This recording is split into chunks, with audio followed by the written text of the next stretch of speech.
Welcome to this video. I'm going to be showing you how to change your kit in Dream League Soccer 2025. This is the home page.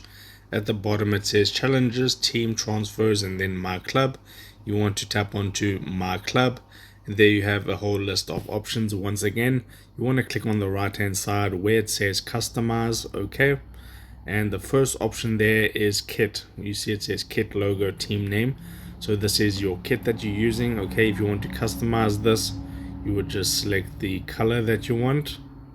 Okay, so you can fully customize it however you want. Just basically change the colors, and when you fully satisfied with that, so that's the shirt, you can tap onto shorts.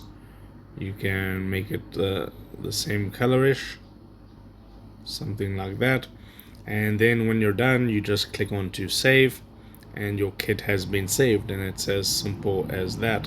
So if this video helped you out, drop a like onto it and subscribe to my channel.